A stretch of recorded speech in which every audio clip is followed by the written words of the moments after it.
सर्पदंश यानी सांप का काट लेना, यह सुनते ही लगता है कि मौत आ गई, पर यह पूरा सच नहीं है, यह अर्ध सत्य है। अगर प्राथमिक उपचार की सही जानकारी हो, झाड़ फूंक के चक्कर में न पड़ें, जिसे सांप ने काटा हो उसे नर्वस न होने दें और सही जानकारी रखें तो मौत से बचा जा सकता है। चूँकि भारत में पाई जाने वाली सांपों की लगभग 300 प्रजातियों में से मात्र 13 ही ऐसी प्रजातियों के सांप होते हैं जो विषैले होते हैं और जिनके काटने के बाद मौत होने की संभावना रहती है। इन 13 में से भी 4 ही सबसे ज़्यादा जहरीले हैं, जिन्हें मेडिकल साइंस की भाषा में बिग 4 कहा जाता है। ऐसे में हमारे देश में हर 10 मिनट में एक व्यक्ति की मौत सांप काटने से क्यों हो जाती है, यह सोचने वाली बात है। हमारे देश में पूरी दुनिया में होने वाले मौत की आधी यानी हर वर्ष लगभग 50,000 लोगों की मौत सांप के काटने से हो जाती है। आखिर ऐसा क्यों होता है? अभी बरसात का मौसम चल रहा है। बिहार, असम आदि कई राज्यों में बाढ़ आई हुई है। बरसात के मौसम में सर्पदंश की घटनाएं सबसे ज़्यादा होती हैं। अभी बिहार के बाढ़ग्रस्त इलाकों में प्रतिदिन लगभग दर्जन भर सर्पदंश की घटनाएं सामने आ रही हैं। चूँकि बाढ़ में जहां लोगों के घर डूब गए हैं, वहीं सांपों के रहने के जगह भी डूबे हुए हैं और ये लोग भी जहां लोग सुरक्षित स्थान की तलाश कर रहे हैं, वहीं सांप भी सुरक्षित स्थानों की तलाश में भटक रहे हैं। इस कारण ऐसे वक्त में इनका मनुष्य के साथ सामना ज़्यादा हो रहा है और सर्पदंश की घटनाएं बढ़ रही हैं। तो आइए जानते हैं कि मेडिकल साइंस इसके बारे में क्या कहता है, विशेषज्ञ क्या कहते हैं और क्या ज़रूरी जानकारी आपको रखना चाहिए जिसमें सांप के काटने के बाद भी जान बच सके। WHO यानी विश्व स्वास्थ्य संगठन के आंकड़ों के अनुसार हमारे देश में हर साल सांप काटने की लगभग 3 लाख घटनाएं होती हैं। ये रिकॉर्डेड आंकड़ा है, यानी उन लोगों की संख्या है जो लोग सांप काटने के बाद अस्पतालों में जाते हैं और वहां उनके नाम पते दर्ज किए जाते हैं। वैसे एक रिसर्च यह कहती है कि सांप काटने की लगभग इतनी ही घटनाएं अनरिकॉर्डेड रह जाती हैं, क्योंकि ग्रामीण क्षेत्रों में जहां अस्पतालों तक लोगों की आसान पहुंच नहीं है या जानकारी का अभाव है, शिक्षा का प्रसार नहीं है, वहां लोग झाड़ फूंक और घरेलू उपचार नीम हकीमों के फेर में पड़ जाते हैं और अस्पताल जा नहीं पाते, जिससे किसी रिकॉर्ड में ऐसे लोग आ ही नहीं पाते। लिहाजा सरकारी और वास्तविक आंकड़ों में फ़र्क होना लाजमी है। मुंबई में Hopkin institute for training research and testing यानी HITRT है। यहाँ सांप काटने के बाद लगाई जाने वाली सुई बनाने के लिए जहर निकालने के लिए सांपों को रखा जाता है। देश में ऐसे 2 संस्थान हैं, दूसरा संस्थान चेन्नई में है। इस HITRT के अनुसार भारत में सांप काटने से हर 10 मिनट में एक व्यक्ति की मौत हो जाती है। यह औसत दुनिया में सबसे ज़्यादा है। महाराष्ट्र, गोवा, उत्तर प्रदेश, बिहार, पश्चिम बंगाल, आंध्र प्रदेश, गुजरात आदि राज्यों में सर्पदंश की ज़्यादा घटनाएं होती हैं। सबसे पहले तो यह समझना ज़रूरी है कि हमारे देश में सांप काटने के कारण इतनी मौत आखिर होती क्यों है। इस क्षेत्र में शोध करने वाले विशेषज्ञों का मानना है कि जागरूकता में कमी इसकी सबसे प्रमुख वजह है। सांप काटने के बाद सबसे पहले लोग ओझा गुनी और झाड़ फूंक के फेर में पड़ जाते हैं। लोग प्राथमिक उपचार का तरीका नहीं जानते, अस्पताल जाने में देरी करते हैं। कई बार अस्पतालों में भी देर से इलाज शुरू होता है, तो कई बार अस्पतालों में एंटीडोज नहीं होता जो पीड़ित को रेफर कर देते हैं। ऐसे में सांप काटने के बाद शुरुआती कुछ मिनट मरीज की जान बचाने के लिए सबसे अहम होते हैं। इन सब को देखते हुए देश के परिवार कल्याण मंत्रालय ने विश्व स्वास्थ्य संगठन WHO के साथ मिलकर 2009 में national snake bite management protocol की एक रूपरेखा तैयार की थी, पर अन्य कई योजनाओं की तरह यह भी अब तक आगे नहीं बढ़ सकी है।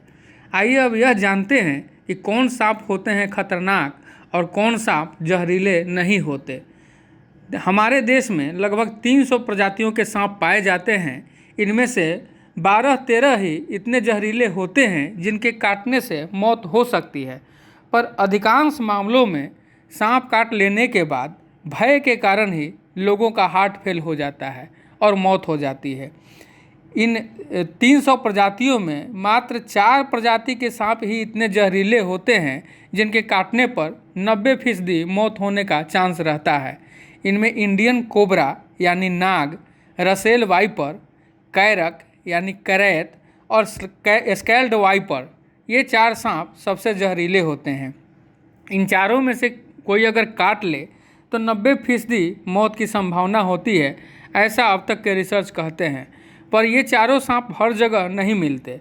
वैसे अगर थोड़ी होशियारी दिखाई जाए तो इन चारों में से किसी के काटने पर भी 90% जान बचने की संभावना हो सकती है। अब यह सवाल उठता है कि इन चारों में से किसी सांप ने या फिर किसी अन्य जहरीले सांप ने काट लिया तो क्या किया जाए। विशेषज्ञ और डॉक्टर इस बारे में कहते हैं कि सबसे पहला काम यह करना चाहिए कि जिस व्यक्ति को सांप ने काटा है उसे शांत रहने को कहा जाए, उसे घबराने नहीं दिया जाए और वहां उपस्थित लोग इसमें अपनी भूमिका निभाएं और उसे ढांढस बंधाते रहें। सांप काटे व्यक्ति को ज़्यादा चलने फिरने भी नहीं दिया जाना चाहिए, क्योंकि मूवमेंट करने से शरीर के अंग ज़्यादा सक्रिय हो जाते हैं और ऐसे में सांप का जहर ज़्यादा तेज़ी से फैल सकता है। इसके अलावा घर में अगर इंजेक्शन लगाने वाला नया या पुराना सिरिंज हो तो उसके निडिल के पीछे वाले हिस्से को काट दें तो वह एक सक्शन मशीन की तरह काम करने लगेगा। फिर पीड़ित व्यक्ति के शरीर में सांप के काटने का निशान ढूंढें, यह आसानी से मिल जाएगा, क्योंकि जहां सांप ने काटा होगा वहां दर्द और जलन होगा तथा सांप के दांत के 2 निशान होंगे। इनमें से एक निशान पर यह सिरिंज लगा दें और उसमें से खून को बाहर खींचें। यह प्रक्रिया तब तक दोहराएं जब तक कि प्योर लाल खून बाहर नहीं आने लगे। इसके अलावा झाड़ फूंक और नीम हकीमों के चक्कर में बिल्कुल न पड़े और तुरंत उसे अस्पताल ले जाएं ताकि उसे सही उपचार मिल सके और सांप अगर जहरीला हो तो एंटी स्नेक डोज लगाया जा सके। आइए जानते हैं कि सांप काटने के बाद मौत कैसे होती है। यदि किसी को सांप काट लेता है तो उसके दांत शरीर के अंदर घुस जाते हैं और उसमें वह अपना जहर छोड़ देता है। यह जहर ऊपर की तरफ जाता है, यानी अगर किसी के पैर में सांप ने काटा है तो उसका जहर धमनियों और शिराओं के माध्यम से दिल तक जाएगा, उसके बाद मस्तिष्क तक जाएगा। सामान्यतः पूरे शरीर में जहर फैलने में लगभग 3 घंटे का समय लगता है, यानी इस दौरान अगर सही उपचार मिल जाए तो 100% जान बचने की संभावना होती है। सांप के दांतों में आखिर कितना जहर होता है, आइए यह भी जान लेते हैं। विशेषज्ञ बताते हैं कि सांप के दांतों में मात्र आधा मिलीग्राम जहर होता है। जाहिर है कि काटने के क्रम में वे इससे ज़्यादा जहर छोड़ ही नहीं सकते। अब आइए यह जानते हैं कि कहाँ कितनी मौतें होती हैं। वर्ष 2011 में एक विज्ञान जर्नल में इससे संबंधित शोध प्रकाशित हुआ था।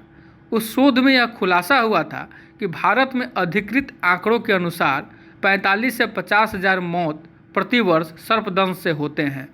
इनमें 97% मौत, यानी 100 में 97 लोगों की मौत ग्रामीण इलाकों में होती है। चूँकि ग्रामीण इलाकों में जानकारी का अभाव होता है, झाड़ फूँक पर वहाँ के लोग निर्भर होते हैं और स्वास्थ्य सेवाओं की उपलब्धता कम होती है या नहीं होती है। मरने वालों में 59% पुरुष और 41% महिलाएं होती हैं। सर्पदंश की घटनाएं जून से सितंबर के बीच यानी बरसात के मौसम में ज़्यादा होती हैं, यह भी इस शोध में खुलासा हुआ था। इस शोध में यह भी बताया गया था कि सबसे ज़्यादा 8700 मौत हर साल उत्तर प्रदेश में होती है।